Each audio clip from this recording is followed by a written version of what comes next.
Welcome to the Gray Area Podcast. It is Friends Friday here on Kevin Gray Sports on YouTube. I am your host, Kevin Gray. Appreciate you joining me. However, and wherever you may be listening to the podcast, whether it be on Apple Podcasts, Spotify, or wherever you get your podcast for free, give it a 5-star rating and write a review for it while you're there. And also subscribe to Kevin Gray Sports here on YouTube. Joined this Friday, as I mentioned, Friends Friday, by my man, host of the Get Right on 105 through the Fan, Monday through Friday, 7 to 11 p.m. Host extraordinaire, Reggie Adetula joining me here on the Gray Area. Reg, what's going on? I am the friend. I don't know about extraordinary. You had to go with a 30-second countdown. I was here waiting forever, dog. I was like 30 seconds. What is happening? It's for effect. It's for effect, I guess. I think you would get the effect on a 10-second. Hey, man, you got me waiting for a whole half minute. Well, that's crazy. There's only a 30-second one available, so I couldn't, pare it down to 10. Oh, you don't want me to do that next time? Okay, I'll just executive decisions. Yeah, cut that out. Okay, all right, no problem. I'll leave the countdown clip out on the next video. You can find you're welcome. You can find Reg on Twitter at Reg Adetula. A lot to talk about today because it's wild card weekend in the NFL. We've had a bunch of coaching news this week, pro and college. Shout out to the Michigan Wolverines. I guess they won the national championship, beating down Washington on Monday. We'll see if Jim Harbaugh decides to take his national championship and come back to the National Football League. No. When you said come back, I thought you were going to say Michigan. No. Yeah, it was nice. It was nice. He did the thing. All right. He did do the thing. He did the thing, and he hasn't done the thing that Michigan's wanted him to do, which is, hey man, can you sign that contract extension for us, please? That would be nice if you did that. As long as you don't. I think with the NFL for a year, right. We're good here. And I think that tells us all that we need to know, right? He's been out here googly eyes doing playing footsie or whatever with the NFL for years. And as soon as Michigan comes out here, like, we will make you the richest man that has ever lived as long as you tell us that you will never go over there and play footsie again. He was like, I'll wait on it. At least for a year anyway. Just give us a year. Can you just let it die down for a year? And he's like, well, I don't know about that. And he's still out. That sheet of paper is still on that table, right? Like that should tell you so much. What a national championship in the back pocket now. How about that? A thing that I did not think was going to happen, mind you. Like I used to clown on Michigan for hiring Jim Harbaugh because it was like, oh, the big games that you needed to win, right? Like the idea, oh man, Jim is one of ours. He's there. And it was like, all right, that's cool, but y'all still need to win these big games. And for a time being, you remember when they were still out here losing Ohio State and stuff. In fact, losing Michigan State every year by Ohio State. And then the last couple of years, they turned that around. I was like, all right, I guess I got to shut up. And now they done put up a national title, and I'm shutting all the way up. Go Bulls, right? I'm shutting the actual what up. My bad. Meanwhile, Ohio State trying to figure a way to get rid of Ryan Day every single day, it feels like at this point. That's right. You start now. It's bad when you lose to Michigan, but then when Michigan start winning national championships, that's a whole nother level of, hey man, we might have to get your ass out of here because this ain't it. This ain't it. And for your efforts, you go and steal Kansas State's quarterback, Will Howard. Here we go, baby. This is the way. Yeah, then people are not going to be happy. And people are going to be miserable this season. Although I do think that Will Howard, like, because especially coming on the heels of Kyle McCord, I feel like the Will Howard thing, people are like, oh, damn, here we go again. Will Howard does provide you a more diverse quarterback. Like, he can utilize his legs, and I think that he can manage a game probably better than Kyle McCord was capable of, because he has a little bit of ability to throw in addition to like utilizing his legs. So I think you pair that with the run game that they are capable of drawing up. But if it's just, hey, we need to drop back and pass, he's good. He's not college football elite when it comes down to that. And so, yeah, that'll be a thing to behold. Especially with the new improved Big Ten, That's now got a reigning national champion in it, and Washington coming along. Here comes USC and all these other schools ready to make their mark in the Big Ten.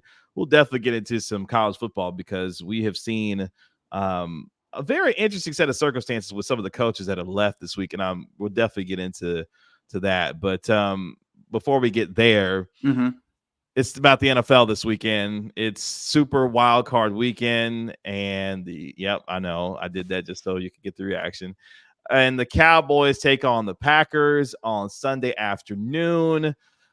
You've got some really, really cool matchups this weekend, but it's funny. All the conversation has been around the coaching circumstances, and one, or I guess two in particular here in Dallas, that'll be resonating over the next, couple of weeks, depending on what happens, are the futures of Mike McCarthy and Dan Quinn. We saw Pete Carroll step down in Seattle, which everybody said, Dan Quinn might be on the first plane smoking to Seattle once the Cowboys season is over with. But all that aside, the Cowboys have a chance with not one, but possibly two home playoff games to really make a mark and get to the NFC title game.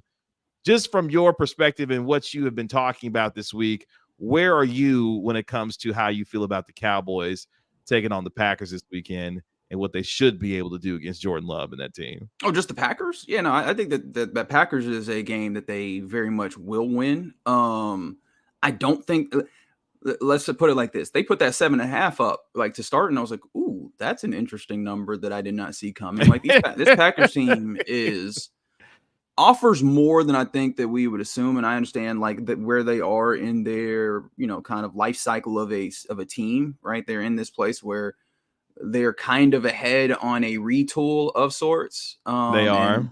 They figured out that Jordan Love is their quarterback in that, but they at have least for now. They have some issues, and with that, like they're not a one of the high teams in the NFC. I mean, we know that because we ain't been talking about them all year. That being said, like the things that they do, or actually, let me not get into like the X's and O's of this and pretend like I am like a better football mind than I am. Hey man, I was about to say, because I can't name a receiver outside of Christian Watson. Maybe what's that dude? Romeo Dobbs. Maybe I got him. Dobbs, I got those two, and that's about it. And I got Aaron Jones at the running back. Yeah, and you mentioned those young receivers, right? They're coming along just enough now where they can like do the things that they're supposed to do in the Matt LaFleur system. And what we are realizing, hey man, this Matt LaFleur knows what he's doing, right? I think that he is capable of scheming in a way that is pretty damn good. Like when it comes to calling a game, like he is good at this. And hey, Aaron Rodgers, like the Aaron Rodgers thing, again, shows like the ways in which that he can hamper a play caller because there's certain things that he wants in a very particular way, and you let that play caller do it the way that they want to, and all of a sudden you see some things shift up. And ultimately, Matt LaFleur is capable of attacking a defenses. Hello, Dan Quinn, Cowboys defense, because I was listening to the Athletic podcast or Athletic football podcast. One of the things that they were making mention of. Look at you, football, and look at you. I mean, look, we got to get in where we fit in, man. Like I acknowledge not the smartest person in the world, and thus I'm going to lean on people that I view to be smarter. And with that being the case, like the things that you just in a vacuum want to go do against the Cowboys defense, this Matt LaFleur's offense already kind of does. So if you want to talk about like strength to weakness, that's an interesting thing. So again, I don't think that they're like nearly as good of a team as the Cowboys, but I do think they have schematic advantages, or at least schematic focuses that can make this an interesting game. And so I think that it's going to exist in that place in between where that spread is. But then I also think that you look at the ways in which this Cowboys offense has been clicking, the ways in which you've gotten elite play from Dak Prescott, your quarterback, from CeeDee Lamb, and then a good amount of support outside of that. When you talk about Jake Ferguson being a dynamic tight end, Brandon Cooks being a very, very good deep threat, and then also like red zone receiver. I think that you just have all of the things necessary to absolutely beat a team like Green Bay, particularly at the crib, Yeah, and it's funny because all of this boils down to, for me, is, when we get to this point in the season, nobody cares about style points. Find a way to win a football game to survive and advance. But I will say Cowboys should beat them down. Like, Aaron Jones in his career against Dallas has ran the ball very, very well. And at times the Cowboys have struggled with their run defense. Jordan Love, as good as he's played, this defense should be able to play with a lead against this Packer team on Sunday. And while I don't like to think it's going to be comfortable, it shouldn't be taxing for them to be able to handle this and get this done and beat the Packers to move on to the division round. Because if they struggle even a little bit in this game, I'll be very surprised. Again, it doesn't matter how you win, just do it. But matchup wise, the Cowboys should be able to really take it to them, whether it be in the passing game, where this passing defense for Green Bay going to be a little suspect, because there's a big question on whether or not Jair Alexander is even going to play on Sunday after turning an ankle. So if he's not available, like I think did he step on a teammate's foot or something like that? Yeah. And turned an ankle. So if Alexander's not ready to play, Cowboys passing offense should have a field day, particularly now newly minted first team All-Pro CeeDee Lamb, who broke every Cowboys record imaginable for receivers, it felt like, this year. And him and Dak Prescott should be able to cook fairly well on Sunday. So if that is the case, okay, you find a way to move on and then get yourself ready for the divisional round, where you could, depending on how things break, be welcoming in a team like, the Philadelphia Eagles, or if things break your way, maybe you're hosting, I don't know, because you got the 3 and the 6 seed. So you would play the 3 seed, I guess, if they win, which in this case would be the Lions. Shout out to that rematch. Or you get the winner of Philadelphia and Tampa. Either way, you're going to find yourself with a matchup that you should be fairly comfortable with before you get to the NFC title game. But for my sake, I'm kind of hoping, and I can't believe I'm saying this, I'm kind of hoping if the Cowboys do win, that they get Philadelphia in the divisional round, so they can just put them out of their misery for good this year, and then we can all move on from this whole, Philadelphia thing. It'd be great for the banter, would it not? Right? To especially after the way they beat them down at AT&T. Yeah, the first time around. Yeah, for sure. But ultimately, I'm still in that place that you are in, I guess, the macro, where the Cowboys should make a pretty solid run into this thing and return for the first time in what feels like forever to the NFC Championship game. Like, I think that this is kind of set up in such a way where you have that opportunity. Now, we might have been able to say similar things in years past, where it's like, all right, this is a very good team. This is a better team in the past 2 years, but ultimately, we could talk about all these things. Football is played on the field as opposed to be on paper in these various mediums, and so they're going to need to put rubber to road, be disciplined in a way that they don't always show themselves to be disciplined, and opportunistic to make it happen. So let me ask you a question. Uh-oh. If the Cowboys lose to the Packers on Sunday, what's that conversation going to be like come Monday? The word that I choose here, for me, it's going to be what's the fancy way to say annoying, right? It's going to be an annoying conversation. I will have to have a lot of egg on my face because the thing that be getting me upset about the Cowboys is right when they pull you in and they make you believe that they get out here and embarrass you. That's right. And I mean, there's all of the reason to believe, particularly this year. Don't do this, because it's illogical, right? Don't you embarrass in front of in front of company. Don't in front of company, right? National TV, ain't no other games at the same time in the playoffs. We all watching you, right? You are in front of everybody. Yes. And the thing that I try and operate in this, sports space from a logical standpoint, because for me, that makes the most sense. All this other stuff is stuff that I can't quantify. I can't really I don't really want to parse, right? I don't want to parse the emotion of it and the nonsensical stuff. And I feel like it's a lot easier to end up, out of coverage, right? In that situation, it's a lot easier to end up in a place where you can fall back on, okay, well, I was operating from a place of logic, so I can feel good about my analysis. Except the Cowboys don't give a damn about no damn logic so much of the time. I'm like, guys. And then what that does is that emboldens all the chicanery that people want to bring around. And I can't tell them that necessarily they're wrong, because enough times they've been right on the chicanery that I can't be like, yo, this is wild, because in a way it's not entirely right. So please, for the sake of my sanity, let's just operate in the place of logic and get done the thing that you're supposed to get done, Cowboys. How about that? Yeah, I'm not ready to live in a world quite yet where the Cowboys nation is on fire because Mike McCarthy lost to his former team at AT&T Stadium against a dude in Jordan Love, who really, and he and his team had no business being in the playoffs this year to begin with. And then after having a bazillion all pros, breaking all these records, Dak Prescott playing the best football of his career. And then that defense could be losing their defensive coordinator and Dan Quinn, who Micah Parsons jokingly said yesterday, hey, man, what if Dan Quinn took me with him wherever he went? Which we're like, hey, man, Micah, you might want to relax on that. Don't be out here giving folks a heart attack, even jokingly like, hey, I wish Dan Quinn would take me with him, wherever he may go. That's not funny, Micah. That's not funny at all. We know you're joking. No. That's not, you said that wrong. Not funny at all. It's not funny to you. It's not funny to anybody. Well, I guess it's to someone. It's not funny to me at all.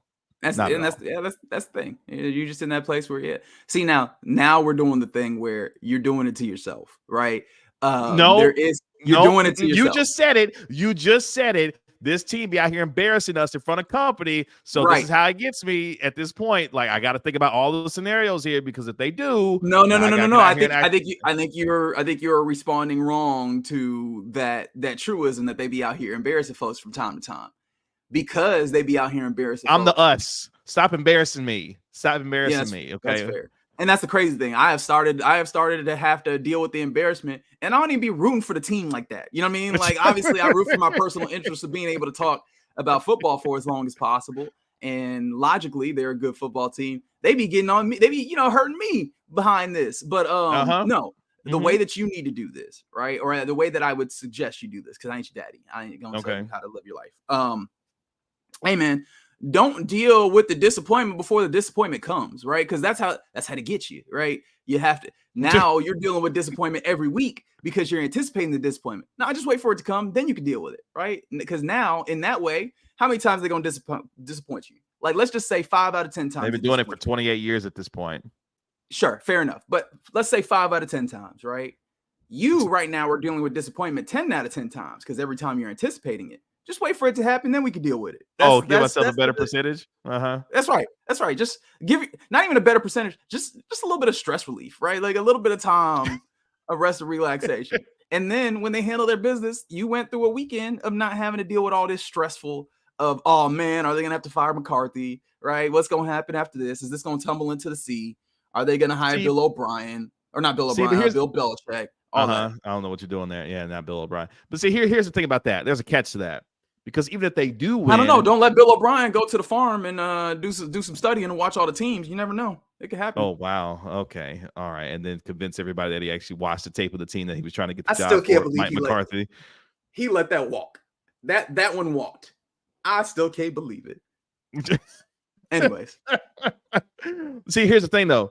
This is how the Cowboys get you. I may feel good for maybe half a second, but then I got to worry about, all right, is this the team that finally is going to take it there and do something that hasn't been done? See, I can't win anywhere with any of this because of what they haven't done for 28 years, that even if I get a glimmer of hope, I can't enjoy it. Because now I got to worry about, this might actually be it. Then I get my hopes up, and then when they let me down, now I'm back to square one all over again. It's no fun being a Cowboys fan. You should be happy that you don't subscribe and invest your to fandom in general. Yes. Exactly. Well, sports fandom is. Wait a minute. Now, hold on. Not for the Cowboys particularly, but you and I share a common team when it comes to Manchester United, and that team drives us up a wall all the time. And I see your true fandom come out when it comes to that club versus pretty much any other, except for K-State, probably. That's about it. Nope, because you've heard me call them jokers all the damn time, right? Like, that's true. The one place where I'm a fan is in soccer, and I think that it ends up being the true telltale. I've had people this week call me a homer, and I was like, wow, you don't know me at all, right? I think KG, you can speak to this. The one place where I feel like a fan is soccer. Everywhere else, it's like, oh no, you can tell there's not fandom there. I might be like invested in being right because I've talked about certain things in these areas. But buddy, the fandom isn't there. And honestly, I applaud all of you who are capable of doing it and putting yourself through that ringer, because that is a whole nother level. Like, even just kind of like tangential to that, I have taken myself out of a few things. Of like, I've taken myself out of trying to predict what Jerry Jones will and will not do. He's made me look like a fool in very many situations there. I've taken myself. Business. Yes, I've taken myself out of the decision of who is going to be a good coach or a bad coach before seeing it happen.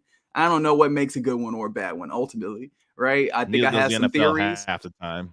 Right. I think I have some theories, and we test them out from here to there. And I can't imagine, doing all those types of things with fandom involved. Oh, buddy, that's Oh God bless gosh, y'all. yeah. God, sincerely, Godspeed to all of you. By the way, quick shout out to Zach Martin, Ron Bland. Who else? Who made first team All Pro? I can't remember off the top of my head. I probably should just look at it just to get it. CD Lamb, of course. Here it is, right in front of me. CD Lamb, Deron Bland, Zach Martin, Brandon Aubrey. How about him? Brandon Aubrey, first team All Pro as a rookie. Shout out to him. Call him Mr. Dak Prescott, Tyler Smith. Every time. Mm-hmm. Dak Prescott, Tyler Smith, Tyron Smith, Micah Parsons, Brian Anger, Micah Parsons, second team All-Pro, not first team All-Pro this year. Behind Myles Garrett and TJ Watt, who were absolutely insane. TJ Watt led the league in sacks. Myles Garrett is a damn cyborg. So Myles Garrett literally is the linchpin on one of the most fearsome defenses in the league this year. Yeah. And Micah, I mean, still hell of a year, second team All-Pro. Micah Parsons in his first 3 years, unanimous defensive rookie of the year. Yes. 2-time first team All-Pro, now second team All-Pro.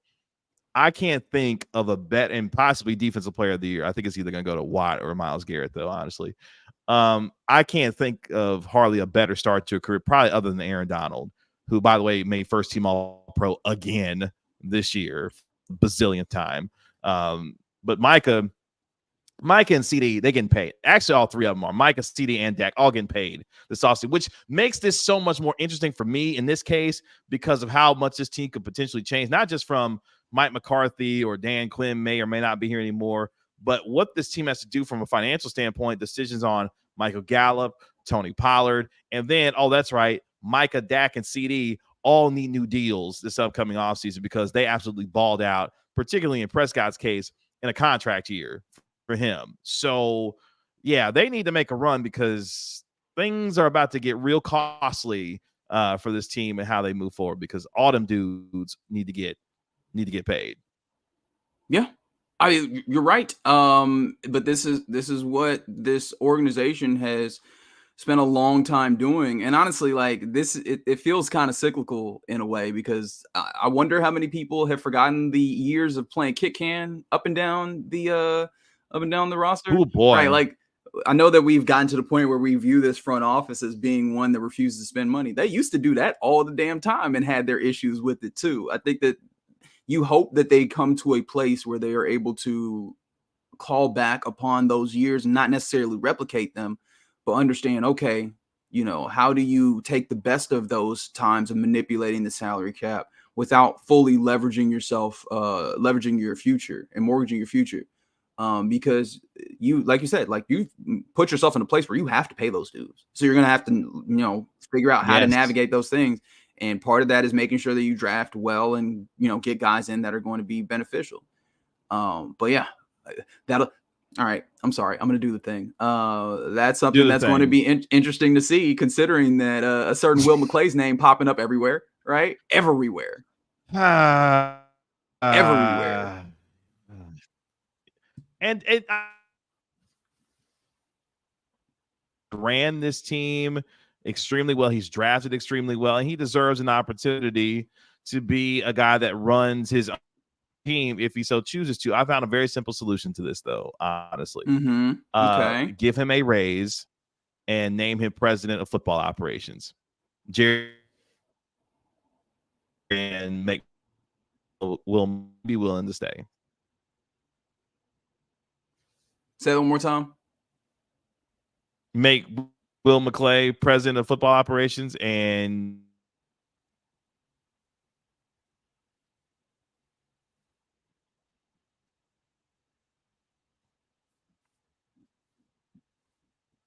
oh no, I feel like I don't know if it's my internet, your internet, so something's bugging. Did you lose? I apologize. Yeah, I'm breaking up. No, I think it's mine.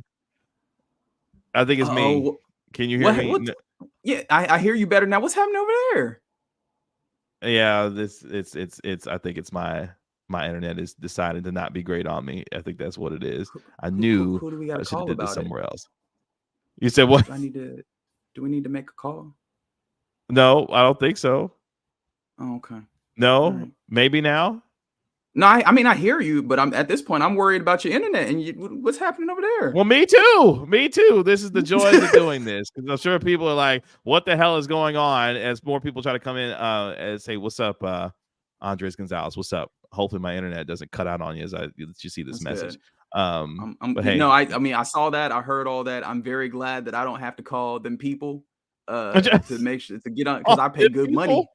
Oh yeah, I look, pay good money for all these megabytes. I need you to bro, gigabytes, I pay all too that. much. I This need to pay too move. much damn money for this. Yeah, for this internet. One day I'm gonna have to just just get hardwired in and just have to just call it a day, because it is Wait, what it hold is. you doing this Wi-Fi? I am. Oh, see, that might be So here's the thing. part of your My hub for my internet is downstairs in my home. It's not actually upstairs in my office like a dum dum. I actually had it put down there instead of up here where all this other stuff is usually. What So yeah. it's January. It's a time where people are making resolutions and making changes. That's one of those that you need to consider, you know? Yep. I will definitely be doing Mhm. that here pretty soon, because it's not working out the way that I thought it would No. over Or the get you one of them for the extra Wi-Fi. long cables. You know what I mean? Just run that thing smooth That would across the run house. all the way Yeah. from my office all the way Yeah. down to the downstairs. That's right. Is that what you're That's right. saying?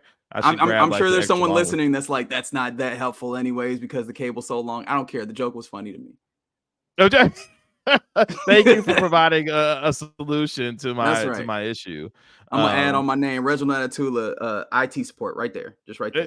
That you Boom. should That's right. but you'd have to come back out and come back anyway. But no, what I was saying was, before the internet rudely interrupted me, was that Will President of McClay should football be named operations and a raise, and give him a right? raise. Yes, exactly. That's interesting because like they keep putting money on his books, right? Like they keep giving him money in that regard, and I imagine that he's paid fairly well in, around those, where you would look at for other general managers in the league. It's an assumption. I don't have any reporting to do within that space.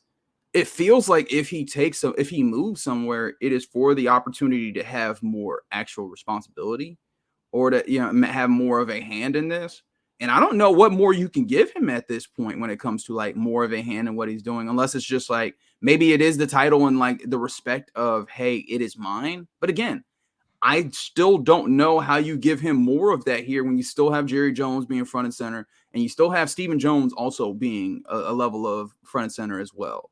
Like, I don't know how you fully acquiesce to that here in the structure that you have. As someone and as other people who have worked in the corporate workplace, there is nothing more slap you in the face than I'm doing all this work out here and you're not giving me the title that all this work is required of me, and yet and still you have me employed with you. Despite the money that you may pay me, give me the notoriety of me doing what I've actually been doing for you, which is present and running this thing the way that I should. And I feel like that's the least that Jerry could do for all the success that Will McClay has put his football team in position to have over the last several years. You know what, Will? You have been running this thing like a damn president around here. You get the title, and I'll be able to move forward and step aside here. I'll still be the figurehead for the day-to-day stuff while Stephen Jones runs the cap or whatever he does throughout the daily basis. Will, you get to run this thing, and you get the title of president as well. And you know what? Here's a little bit of money for you to show you how much I appreciate you. There's no cap on how you pay coaches or executives. Do it. Yeah. Yeah. And I mean, look, it would be a good thing to do to continually show him that you appreciate him, respect him, right?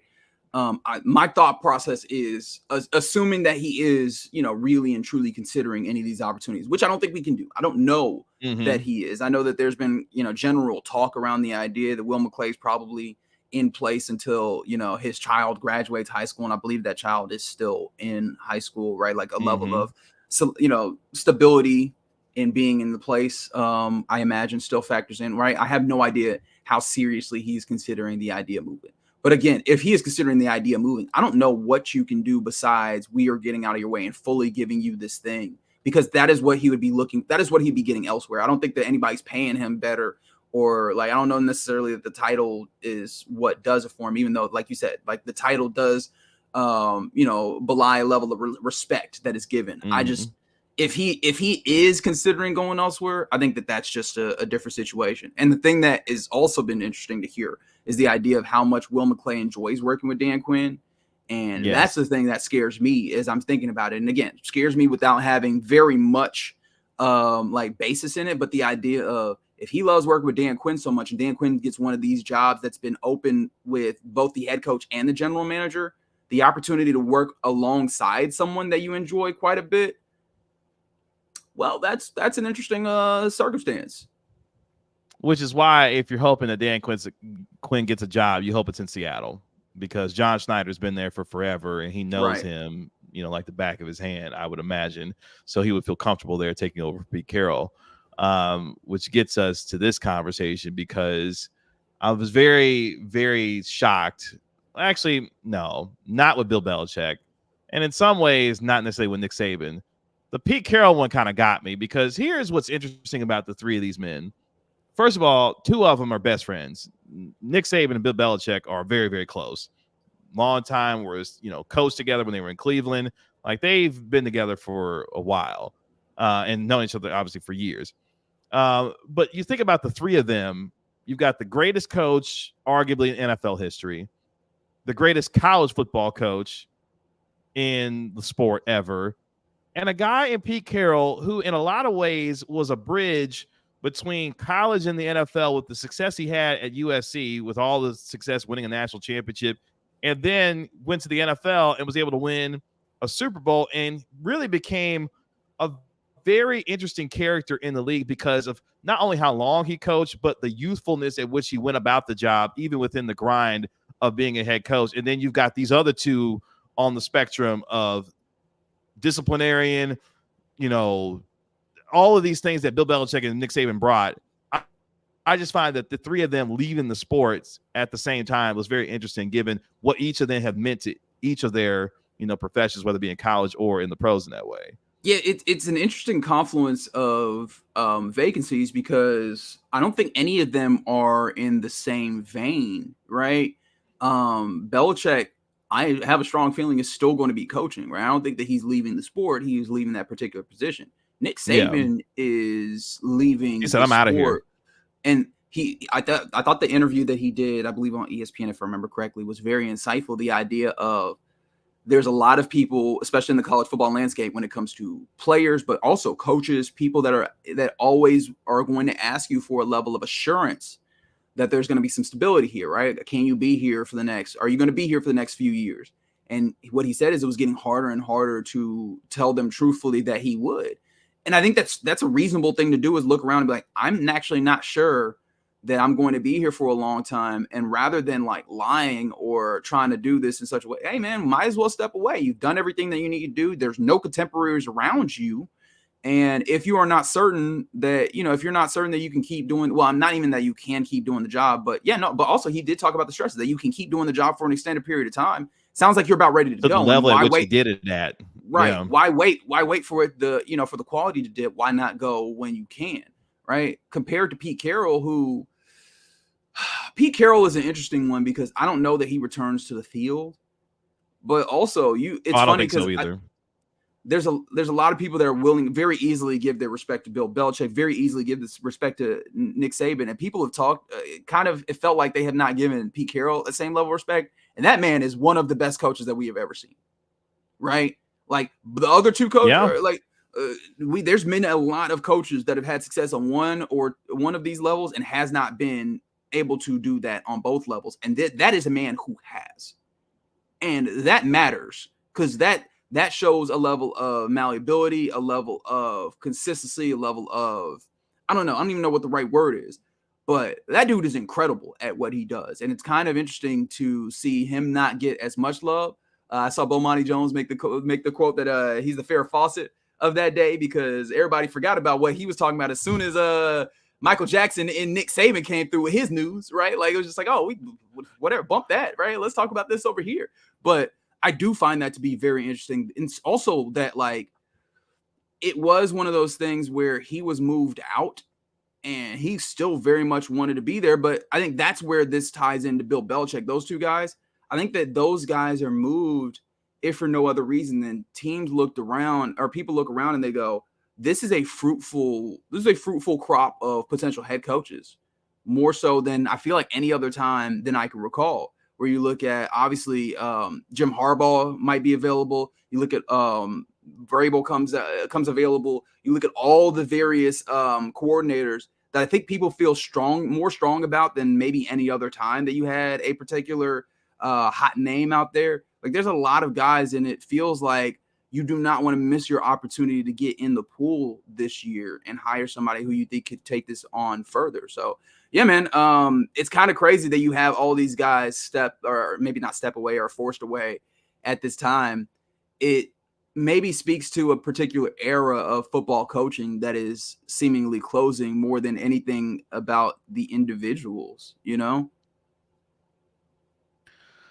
Yeah, Pete Carroll, there have been few parallels that you think of be successful, in the college game and also in the pro game. You think about Jimmy Johnson, what he did with Miami, going to Dallas. You think about Larry Brown, what he did with the University of Kansas, who, and became not only was a national championship head coach, was able to win an NBA championship, as well. It's very rare when you have these kinds of coaches that are able to be successful in that way.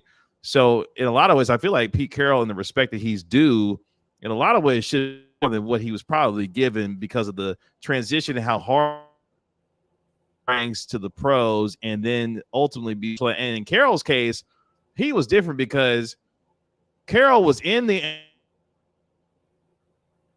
and then remade himself in the college game, became a national champion, and then came back to the NFL and was able to win a Super Bowl. Like that level of commitment where you ultimately got to the level of success to be a head coach in the league, get dismissed, and the league look at you like, yeah, man, you can't come back here. And then he goes to college and says, okay, well, that's fine.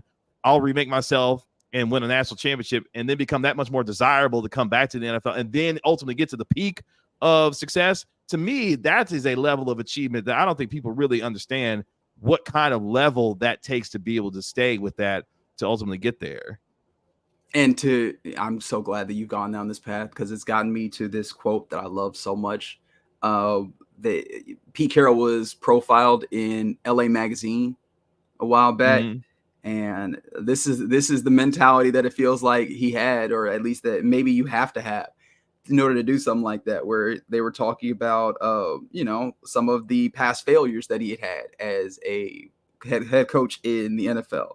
They talked about his, criticism for his time in Boston. And this was the quote: "I've already been dead. You can't kill a dead man." And that is hilarious. While also being incredibly insightful. But he's like, look, man, and that seems to be the way that he kicked it. He's like, hey, man, y'all can't do nothing to me.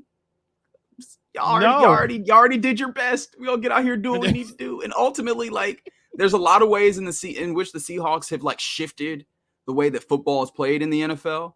You can see the ways in which, like, he made a football franchise that had been pretty solid into like a stable, even more stable, consistent place when it comes down to the Seattle Seahawks and their level of play.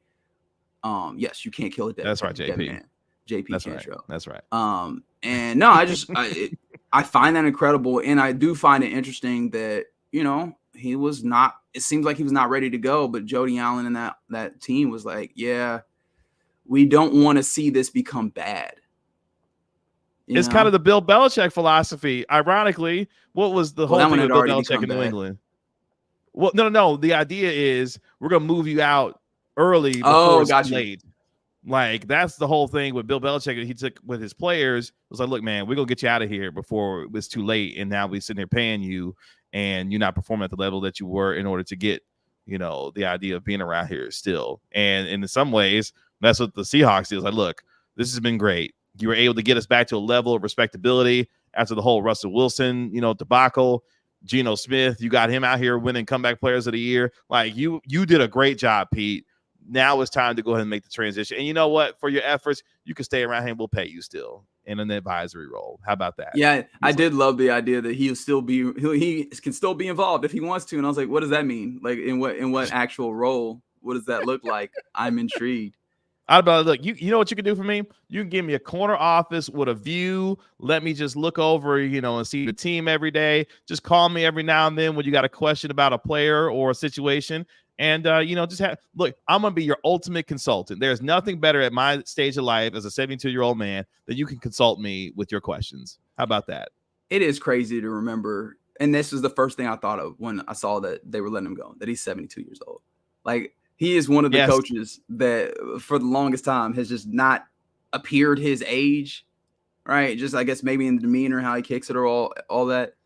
And just the idea that you're able to do that at 72 in that same way. I don't know. And the fact that him and Nick Saban are the same age. Yes. the two of them are the same age. One looks very youthful. One looks very tired. Saban, at the end of the thing, he looked tired. And look, this is like Belichick. Belichick is a year younger, and it feels like Belichick is so much older than that. Oh, he looked worn. And again, that's no disrespect. It's Oh, okay. Well, we got some news here. Shout out to Jeremy. As I'm not. Yeah, I was looking that up right now just to verify. Oh, you weren't gonna say nothing? I've learned my lesson to look that up. And yes, as of 45 minutes ago, Will McClay will remain with the Cowboys. He will not interview with other teams. So there you go. Maybe they did give him that bump in pay and those things. And like we said, there's been a lot of people that have talked about the idea of like being stable when it comes to his family situation. But no, that is a good feeling for if you're a Cowboys fan, because like, again, the ways in which this team has been built. Shout out to you. Appreciate you pointing us in the right direction there. The way that this team has been built in large, there's a lot of plaudits that are deserved by Will McClay in all of that. And again, it's very simple. Give him the title that he deserves, and he'll be okay. But that makes a lot of sense that he'll stay around. And look, one of the things, oh, yep, there it is. He's very happy being here. How about that? He's going to interview. Washington and the Chargers had sought permission to meet with him. Very interesting. Remember, those are two positions where the head coach and the GM are both open at the same damn time. Yeah. And, it's funny because those two opportunities present different challenges. The Chargers have this team where they have a whole bunch of people on the books that can't play or that feel like they can't play. But so the one thing that they do have? Quarterback. They do have a quarterback. Right? They do have a quarterback. So that's like, hey, we got all this mess. Can you clean it up? The Commandos, on the other hand, are like, we have nothing in particular. We got a plot of land. Build whatever you would like, right? And I feel like that also is a different level of interest for, I imagine, the team builder. That's a good question. Would you rather, if you're a head coach, either established or looking for an opportunity, would you want to go with the situation where you have a blank slate like you would have in Washington, where you can come in, Josh Harris, Magic Johnson, that group, all the infinite resources, they feel like they're going to pour all that in, clean everything out, pour what they want to in, and you be able to mold your program in that way? Or would you want to go to a place, theoretically, like a Los Angeles that has an established quarterback there that may need some tweaking and some tinkering to be able to get it to where you want to be able to, have success there? I'm interested in how that would go for, I guess it really depends on the coach and their circumstances and how they approach their situation. But I kind of would want the opportunity to kind of build from the ground up, because at least, unless you get to a situation like San Francisco, for example, where San Francisco said, look, John Lynch, Kyle Shanahan, we're going to bring y'all in here, and what we're going to do is, much like how Houston did with DeMeco Ryans, actually, we're going to give you 5-6-year deals. No, you're not going anywhere. We're going to give you time to build this thing and get this thing figured out, and we're going to give you the runway to do it. Much like how, Houston did with DeMeco Ryans. Said, look, man, I think they gave him like a 4 or 5 year deal. Said, look, man, you're going to be here. Don't you worry about it. Figure it out, and we'll support you. I wonder if Washington is in a position to feel like once they get their guy and their GM who they did hire today, ironically, a GM, I think is the assistant GM from San Francisco. Yeah. Like, bring in your guy. Adam something or other. I don't remember my guy's name. Yeah, it's like Adam something. But yeah, he was an assistant GM in San Francisco working there with John Lynch. So that's a good idea. Hire San Francisco guys these days. But that is an interesting discussion about whether or not you would want the runway or, want to take a place where the established quarterback is there in that way. Adam Peters is the name of the general manager. I Shout out to imagine that Adam. I imagine that Bob Myers added a whole bunch to that situation, making sure that they went and got the dude from the team that's really good. I'm sure that was a level of consulting.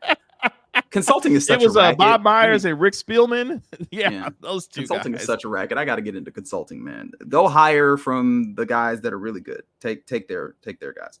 Hey, did Kyle Shanahan or John Lynch breathe on one of them dudes? Yeah, hire those guys. Hire those guys for San Francisco. Or remember the years where it was Sean McVay? Just who's really good? Get the people that work with them. That's been the work. What were we talking about? I didn't take myself way out of okay. One of the things with the years is I think one of the things that shows is how important particularly for coaching candidates that ownership matters in these decisions. Yes. We talk about rosters, we talk about those types of things. I think sometimes we can neglect how much ownership matters, which is why the Panthers are not going to get themselves a good coach unless they literally pay that coach $500 million. Right? It's just going because knowing that you're going to work for David Tepper, I will not work for that dude. That's like not at all. A dude who's going to micromanage, a dude who is going to be too jittery, and a dude who is quick to pull the trigger. Not going to be the level of support that you're looking for. And you go to certain places, and I know we don't have enough of a track record on Josh Harrison, the way that they kick it, but you would have to I imagine that looking at a place and seeing that they support the head coach with funds, with assets, but then also with time and, responsible ownership, giving them their space. All of those things are going to be really impactful. And I think you see that in a way when it comes down to when sometimes coaches come in and the owners give that leeway to be like, yo, 6 years, that's fine. We got time.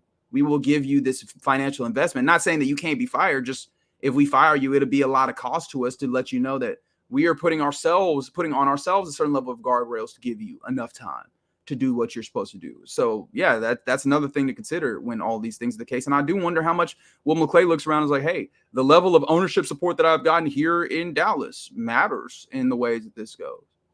Yeah, and he's gotten plenty of it, and more importantly, he's been successful throughout his time in Dallas as he has ran the draft and assisted with player personnel and has really built this team. And that's what makes the Cowboys so interesting, is that they got to pay all these guys, but they've been so damn good at drafting over the last several years that they just keep churning out all pros and fantastic football players. And sometimes you got to let some of them go, but in a lot of cases they've been able to keep a lot of these guys. Yeah, it's a new day, because I think about this is how I know I'm getting old, and it really kind of makes me upset because I've watched now Bill Belichick. I mean, he's still going to be in the NFL. I'm interested to see where he goes, but Bill Belichick. Did you see Nick that the Saban, Atlanta Journal-Constitution said that he is number one on their list, on their short list? Okay, let's stop here for a second. For who? Yes, you're welcome. For what? For what? Okay, Bijan Robinson. Okay, cool. No harm, no foul. That's fun. Who the hell is playing quarterback between Desmond Ridder, Taylor Heineke? Defensively, I couldn't name one from the other out there in Atlanta. I don't know. Jesse Bates. Oh, Jesse Bates is out there, and Calais Campbell's still there. He's still out here cooking. But he in the the 11th hour of his career, Calais Campbell. I mean, still great man. Let me tell you something that I don't want to run across in the 11th hour, 12th hour, 13th hour, 14th hour. It's Calais Campbell, buddy. I do not want to mess with Calais Campbell. But no, I think that's interesting because you talk about ownership again. Coming back to that, Arthur Blank is considered a good owner in this league. I wouldn't want to play for Arthur Blank.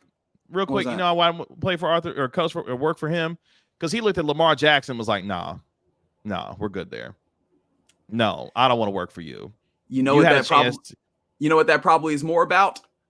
That's probably more about like owners in general all looking around like, we don't do the guaranteed money because I don't think we want to do this guaranteed money. I think I sincerely believe that the Lamar Jackson thing was significantly more about the battle on guaranteed money for quarterbacks than it was about Lamar Jackson himself. And now he's about to win a second MVP and got the team with the best record in the NFL. And Atlanta was like, what? We're good on that. That's a great point. And I think all these other teams were like, and you know what we're not doing? We're not doing any more Deshaun Watson contracts. We fought that battle. We got past it, even though the Hasses were out here being stupid. We banded together as a group and made sure that guaranteed contracts are not something we have to worry about. Y'all looking goofy with Desmond Ridder as your quarterback. Why in the world would Bill Belichick take that job? If I'm looking around, I'm like, I don't want that job. First of all, traffic in Atlanta is hell. Why would I want to deal with that? I'm old. I'm not trying to deal with that. They'll give him a helicopter or something. Don't worry about it. I'm not dealing with that. It's not actually that bad of a roster. And then also look around the NFC South and tell me that's not winnable every goddamn year. I mean, okay, cool. You have a great winnable division every year. You're gonna get your ass whooped every time you see the NFC East or one of these NFC West teams in the first round of the playoffs. Like, you get losing every year. I don't think Bill Belichick at this point in his career would look at a situation that needs as much work as it does and be like, yeah, let me go do something like that. If I'm him, I'm looking at Los Angeles with the Chargers. I'm thinking, hey, that's a more tailor-made situation. Absolutely not. The Chargers is a better move than the Falcons. You got pieces there in Los Angeles. You got a quarterback. You got some talent there on defense that you can work with. And all of that talent's overpaid and is making it harder for you to build a roster. Whereas you have a lot of young talent in Atlanta that is trending upwards. And honestly, Arthur Smith had an opportunity for that to trend upward. He just don't use his talent. Right? Like, and again, when it was coming back to ownership, I actually do think that you can maybe spin that Lamar Jackson situation into a positive when it comes to the Atlanta Falcons. They just got absolutely burned by not going out on a limb in that case for a quarterback. And again, I think that was more about the guarantee money. And then also he was restricted. And I think there was the opportunity max, and all the ownership knew, hey man, all we're going to do is we're going to dictate the terms that ultimately the Baltimore Ravens are going to match. We're not doing your work for you. You go do that. I do think that Arthur Blank is the type of owner that is going to support his coaches enough where if they go, all right, it's time to go get somebody to come in here and like go and grab somebody out there, I think that he would go along with that. Yeah, I would feel like at this stage in his career, he would look for a lot more tailor-made situation that would allow him to have, not to say that he won't do the work, but not nearly the amount of work that it would take to resurrect a Carolina. It's a lot more work. Or a Washington or absolutely not Carolina. Yeah, that's what I'm saying. Like, I mean, the team that he had right now with the Patriots was one that needed to be resurrected, and he was cool remaining there. I think that the dudes that like coaching enjoy coaching, right? Like, he enjoys that process. I think more of what you need to consider is the circumstances that he's going into that would allow him to do that. And I think Atlanta still allows him to do that. Plus, remember, these jobs are open for a reason, right? Like, if these were perfect situations, they would not be in these jobs, brother. Well, I think the Chargers situation is tailor-made. Look, I say Bill Belichick would be a good fit there just because, again, you got a quarterback that you can start to work with. But I honestly think that situation is perfect for the guy that we started this broadcast off with, Jim Harbaugh. Like, he would come in there. He's a West Coast guy already, what he did in San Francisco. He knows the area. But more importantly, he's got a quarterback that he can work with.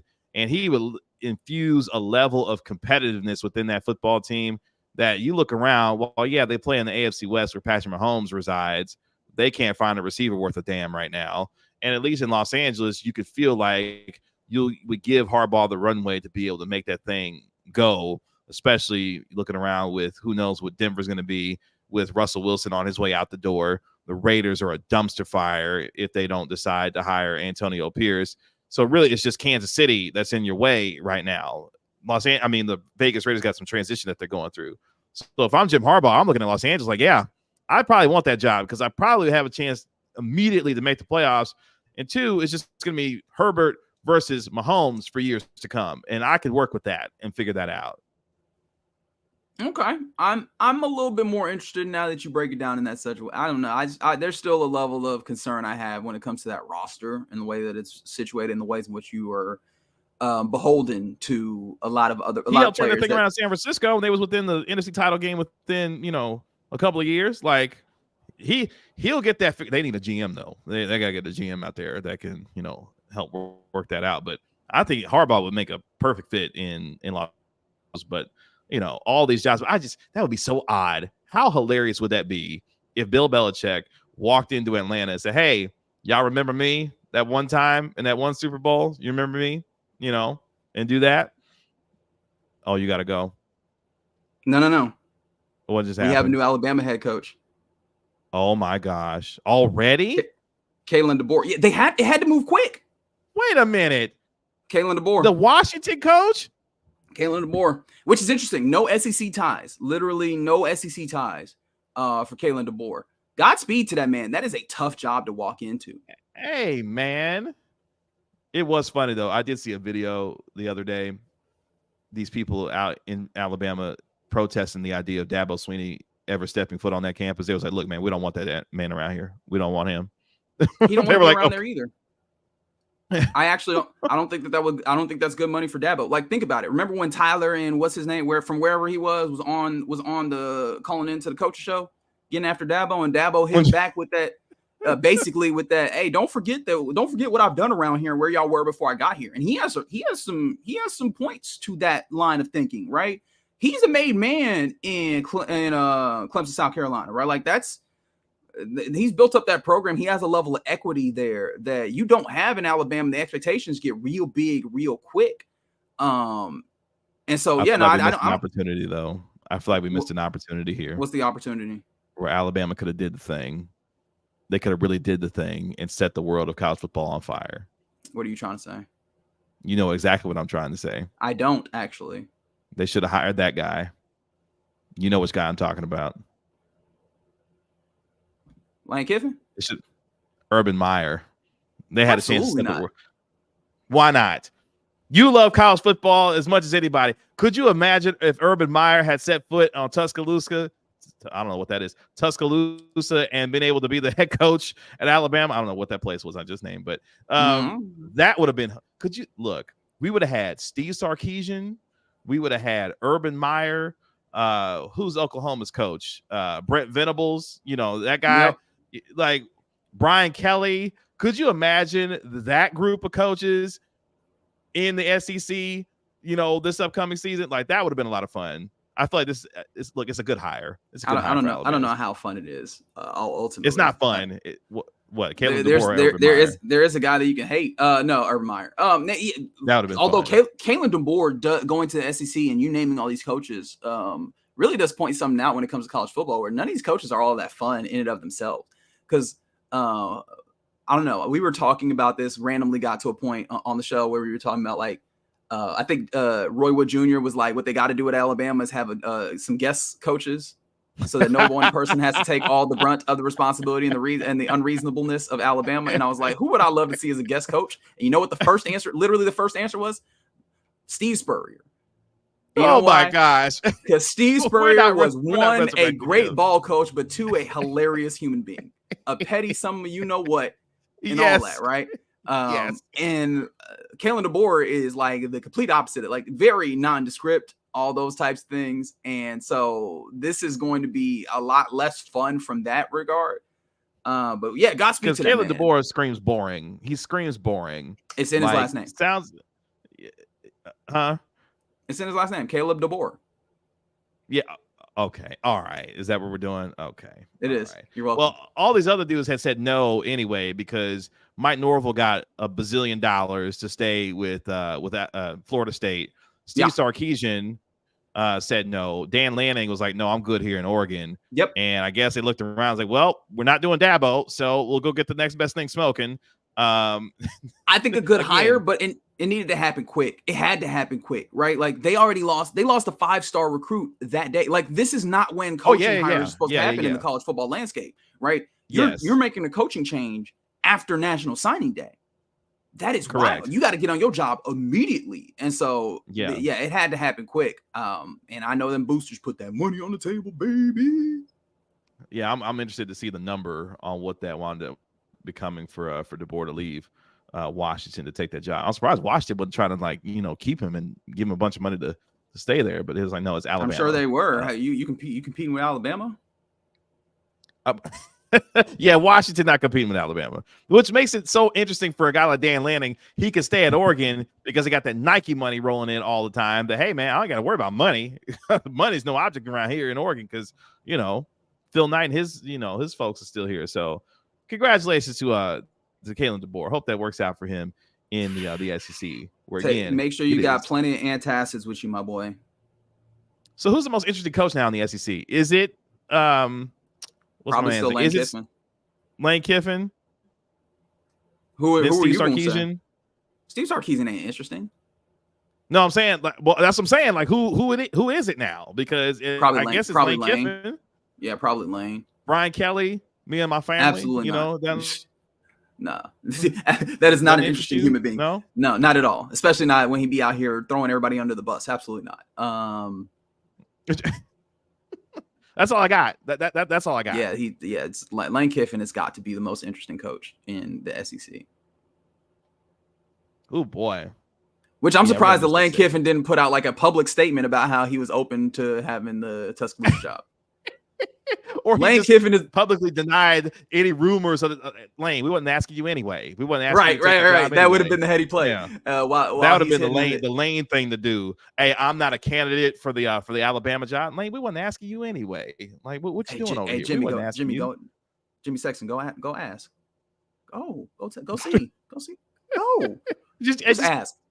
Let's see what's up with just put the feeler out. Just put the feeler out there. Let's see what they talking about. My friend over there want to holler. He said he want to talk to him. that is a Lane Kiffin type of thing. Hey man, just go see what they talking about. Lane, they don't want to talk to you. They're like, who is that? Hey Lane, hey, no, we're good here. I think time will be much kinder when it comes to when we look at like Nick's, how people used to feel about him, because he did out here just crush college football for a while. And he was the guy. I respect Nick Saban in this aspect. Before we get out of here, he was willing to be the dude who said the thing that was right, even though he probably wasn't the dude you wanted to hear it from. Like, he was one of the first ones to get out here and say, hey, this whole college football playoff thing is going to ruin bowl season, because at some point y'all not going to give a damn about the rest of these college bowl games that get out here and play every year. And you know what?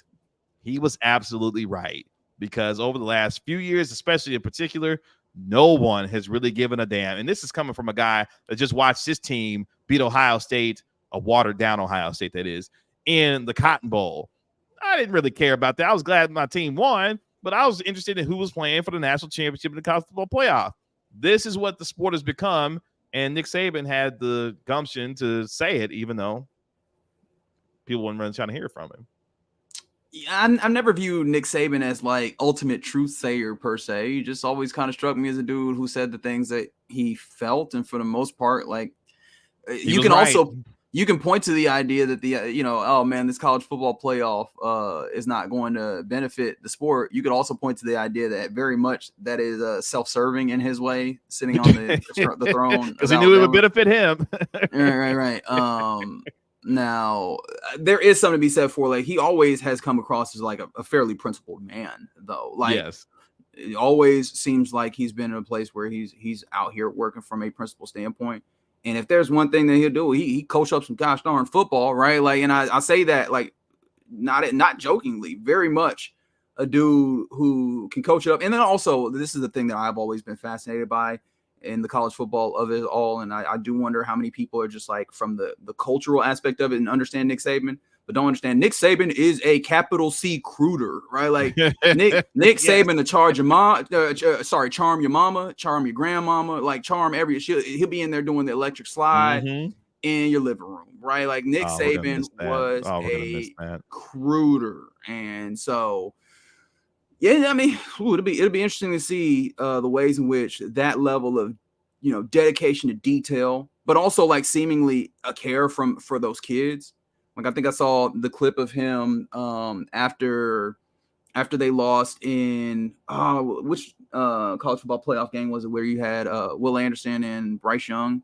And a couple of years ago now. Yeah, they were about to get up, and he's like, "Nah, sit down real quick." And he was like, "I want everybody to understand these dudes are one of the reasons why we're here, and I love them, and I have a lot of respect for them, and all those types of things." And I know this types of things that a lot of coaches do, but like he real old school with that, and like when he said the words, it didn't feel like he was lying. And dealing with that fan base down there too, that could just be brutal for no reason at all. With the level of expectation that comes with being the Alabama head coach and the way at times he dealt with that, like you might as well be, president down there because of the way that he handled. I mean, he is the governor of Alabama, so I mean, he was the highest paid employee of the state. By the way, might still be. You never know. That's true. Washington tried to keep DeBoer by offering to double his salary. His current base of from his current base of $4.2 million. So they were trying to give him $8.5 than $8 million a year, which means Alabama must have gave him at least that and then some.